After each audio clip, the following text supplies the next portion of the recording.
dấu yêu ơi, anh đang quay về 10 năm xa vắng. Anh đã đưa em đi tìm một giấc mơ đời.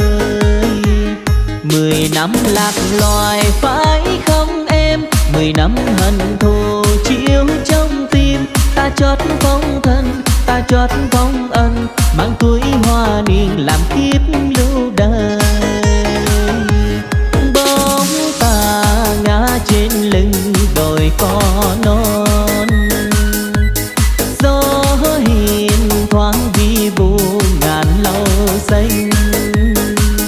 Ngoài kia là đồng thơm hương lúa mới, bên lũy tre xanh ngả nghiêng hàng dừa, và đây là dòng sông